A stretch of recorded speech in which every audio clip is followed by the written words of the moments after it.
Well, good morning. I went to do my video, but I needed to get out.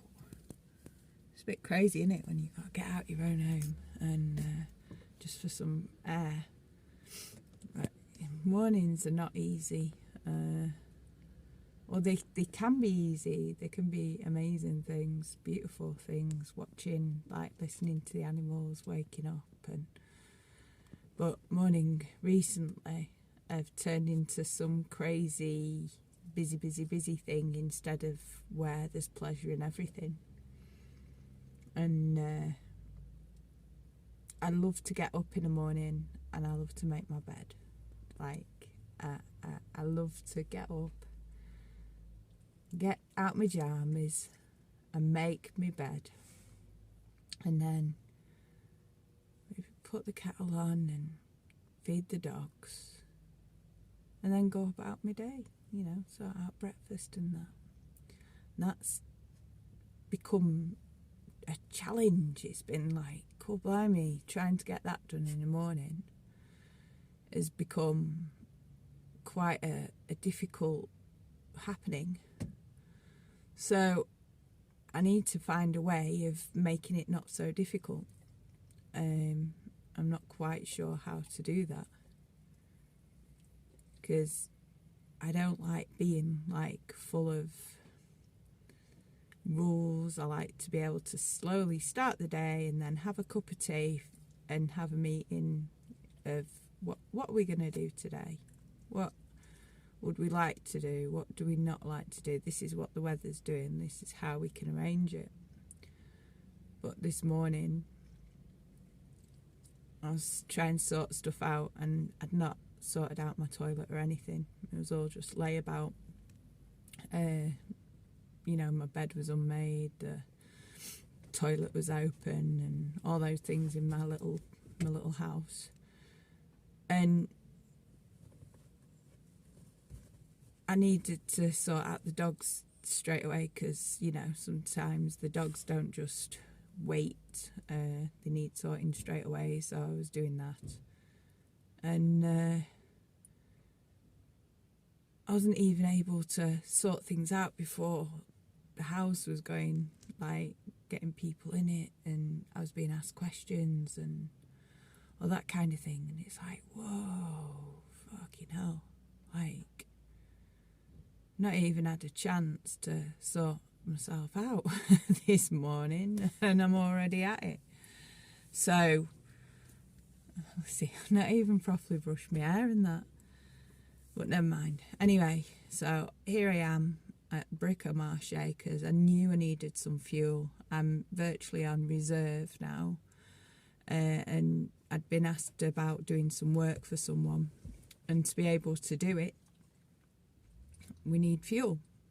So we need to fuel, or we need to know more about it, and then we need to be able to get it done, which is all possible. But it helps if people listen. So this morning, things got done before we'd even discussed things. Before breakfast, things were being done. And those things that have been done has meant that, surprise, they're not really what should have been done, because by doing them, they've created more work for themselves and more work for me and more time that the job's going to take, instead of stopping and thinking. So I have yet that to go back to. But it's okay. These things happen, and this is what it's like living, the life I've chosen to live. It's not all roses, and there's challenges and different ways of learning to communicate, and it's two-way. You have to be able to speak and talk, but they have to be able to speak and talk too. It's easy enough you speaking and talking when you learn how to speak and talk, but for someone else, they can find that really challenging. So some people just say yes, and then they end up being really resentful for a very long time over that. and then living with someone like that, it turns into passive aggressive behaviours, and you end up suffering. And this isn't going to happen. So I need to have words when I go back. So I'd made porridge and everything, and now I've come out to get some fuel, get a few bits that is needed to get done, and then get back on to getting things sorted on today, because it's a sunny day. Hopefully the frost will go while I'm out, and then we'll be able to sort things out without getting anything damaged, because we need a dry day to get today done, and then we can sort out the other stuff. Then I'll be able to sort out the other bits that I really need to sort out. I'm watching someone tie something to the back of the car. That's really random. Oh, the front end's missing off the car. That's really poor people. I hope they managed to get that sorted. Definitely an MOT failure or a puller. Anyway, sorry, mechanic head. So yeah, we need to be able to sort stuff out, and we need to be able to do it in a mindful way. That requires slowing down and discussions. So anyway, I'm off to go and get some stuff. So I've come back after really having a nice getting stuff done, and come back to the boys, and they're helping, and decided to help and save me a job. And they've not really done it the way I do it, and I don't know whether it'll work or not. And I've seen that the floor of the tipi has been damaged. I can't blame anyone, but somehow a big circle has been melted on the floor of the tipi, and a big chunk of the floor, well, big chunk, good few inches in the circle is missing. So there's a hole in the fucking floor of my tipi that's new to me. It's like the one space, the sacred space for holding space for people. And I'm like, just trying to get my head together around that. Like, whoever did it, why didn't you just say, I've had a mistake, you know, and I've melted the floor, and I'm really, really, really fucking sorry. But instead, I go to do this, and somehow the floor is now needing a repair job. I don't know how to repair the floor. I'm going to contact the people I bought it off and ask for advice. And try and work out how to get this job fixed that now needs fixing. This happens because people are so enthusiastic and really want to help, and they really do, from the bottom of their heart. They really just want to help and make something happen and do something. And instead of asking, or instead of talking it through and discussing it like it should be done in a community, they go ahead and they do shit their own way, and then find out it's wrong.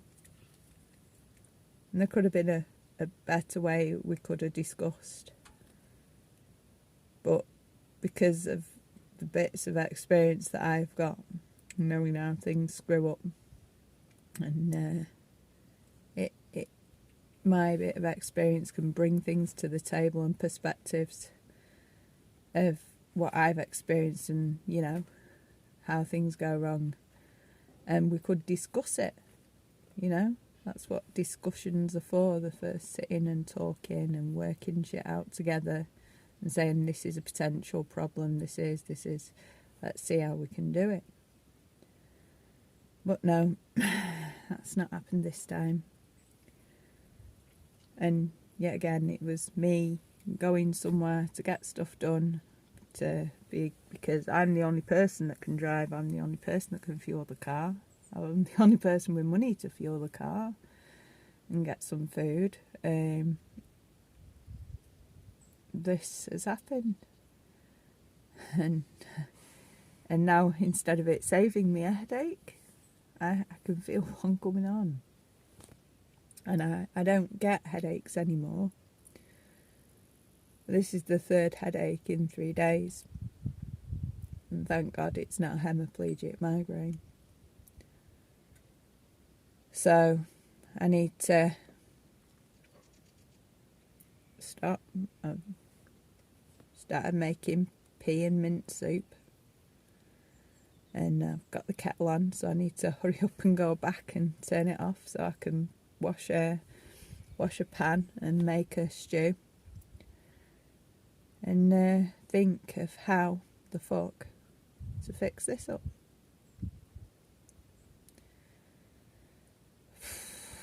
I'll update you later. I had a moment, had a little cry, reached out to a friend,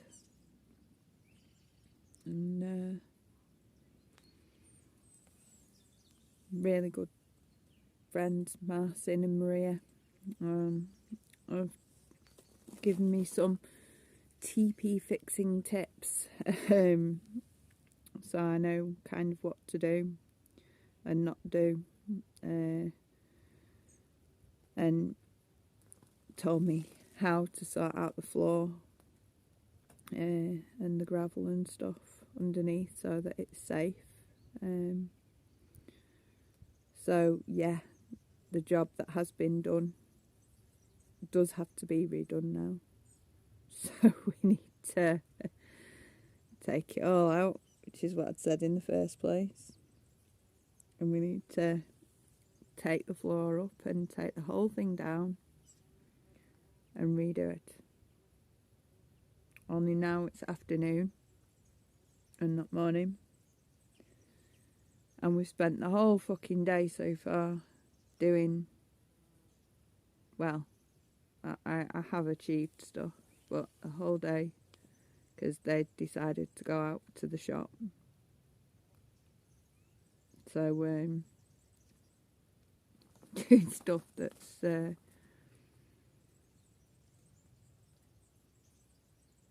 not really particularly helpful, but they've done it with a good heart, and I appreciate where that doing and trying to be helpful is coming from. And I don't understand the not listening bit. And I'm trying to understand the not listening bit. So I have another friend who's gonna give me a call shortly when he's about,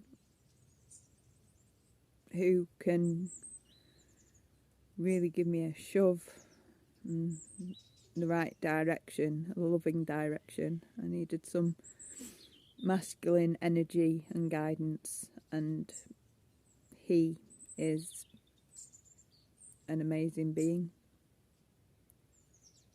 and his heart is pure and beautiful.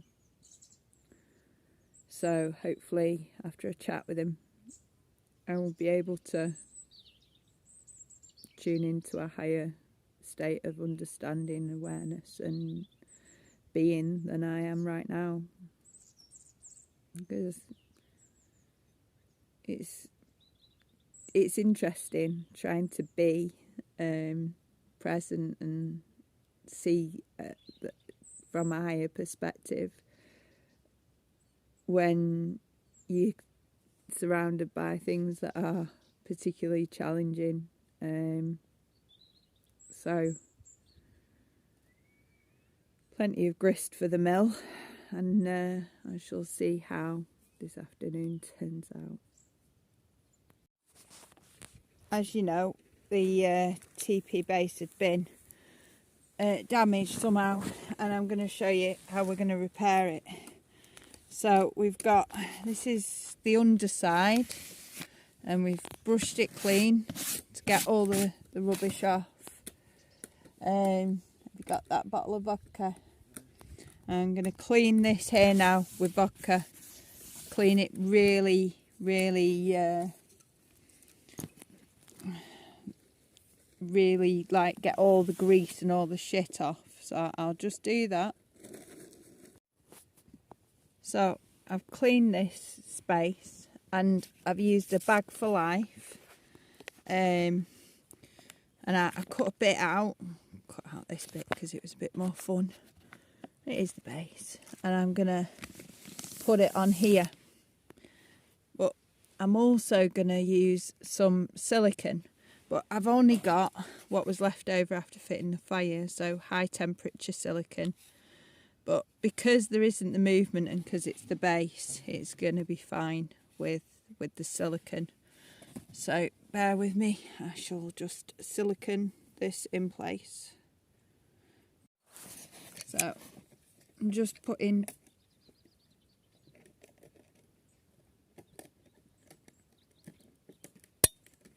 this like this.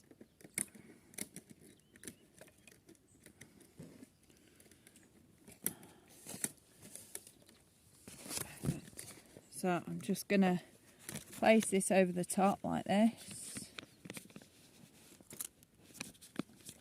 And then I'm going to use a glass jar to make sure there's no air bubbles in. So I'm going to put the phone down so I can use both hands. And now I'm going to fasten around the edge with gaffer tape just to be extra specially careful while the silicone dries. The silicone will take at least 8 hours to dry, so it can't be walked on for at least 8 hours. So once this goes in, that's it. That'll have to wait before anything can go in. Hopefully that will do. I'm going to lift it up now and give it a chance to dry. Just got the kettle on now to make one of the lads a coffee. As you can see, we've now got all the mud or dirt or whatever circling the gravel, and we're now trying to get all the gravel over we can onto the circle so that we can even out and put up the tipi. So we'll see what happens next. Also bear in mind it's now 3:30 and we've got an hour till we lose light, which will be 4:30. So we really are going against the clock now, but I guess it evens out from the stuff that wasn't done this morning, so all things in balance.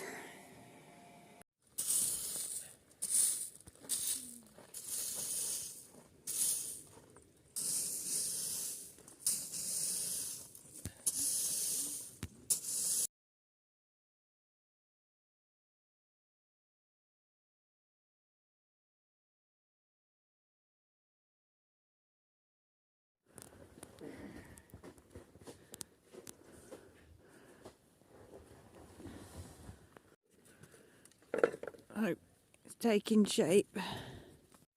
So it's nearly up. Just got all the guy ropes to put up. Put the doors up. And we've got a space. And like I say, it's nearly dark. So, well, look at the sky. It's very pretty. Okay, so it looks like something out of a Halloween film, I'm sure. But yes, the light's gone. We got everything in into the tipi and everything's up, but the lads are now putting the last guy ropes in now.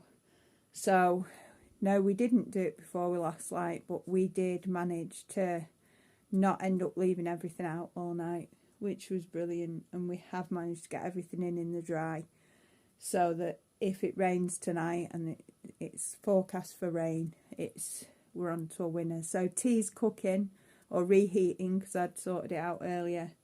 The lads are nearly done.